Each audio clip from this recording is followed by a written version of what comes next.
নমস্কার বন্ধুরা, আজকের ভিডিওতে আমরা কথা বলবো নালেবার আতঙ্ক নিয়ে।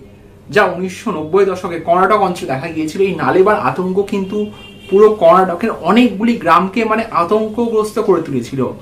রাত্রির বেলা কর্ণাটকের মানুষ ঘুমাতেই পারতেন না, এই গ্রামগুলি মানুষ। তো বন্ধুরা, কি ছিল এই নালেবার আতঙ্ক?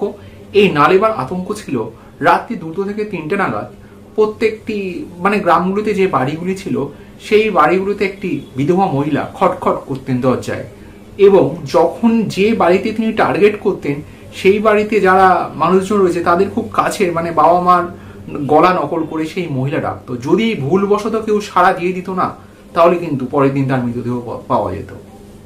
এটা ছিল নালেবার আতঙ্ক। এই নালেবার আতঙ্ক থেকে বাঁচতে কর্ণাটকের গ্রামগুলির মানুষ বাড়ির সামনে লিখে রাখতো নালেবা, অর্থাৎ যার বাংলা অর্থ হয় আগামীকাল এসো। এবং এই নালেবার আতঙ্ক দেখেই কিন্তু স্ত্রী মুভিটা আমাদের পরিচালনা করা হয়েছে, এবং পরবর্তীকালে স্ত্রী 2তেও কিন্তু আমরা নালেবার আতঙ্কের কথা দেখেছি। ওই জন্য স্ত্রী 2তে বলা হতো যে কালানা, আজ নেই কালানা। তো বন্ধুরা, কর্ণাটকের গ্রামগুলি কিন্তু নালেবার আতঙ্ক এখনো কর্ণাটকের গ্রামগুলিতে গেলে এখন এই নালেবার আতঙ্ক সম্বন্ধে যথেষ্ট পরিচয় পাওয়া যায়। একটা বিধবা মহিলা ভূত সেজে ঘুরতো, কিন্তু অনেকেই বলেন যে এটা কোনো সাজা আতঙ্ক না, এটা সত্যিকারের আতঙ্ক। এবং নালেবার আতঙ্কে জোরে কর্ণাটকের গ্রামগুলিতে কিন্তু বেশ কিছু মানুষের প্রাণ গেছে। তো বন্ধুরা, এই ছিল নালেবার আতঙ্ক, এবং এই নালেবার আতঙ্ক থেকে কিন্তু পরবর্তীকালে আমাদের স্ত্রী মুভিটা করা হয়। তো আজকের ভিডিওটা বন্ধুরা এই অবধি।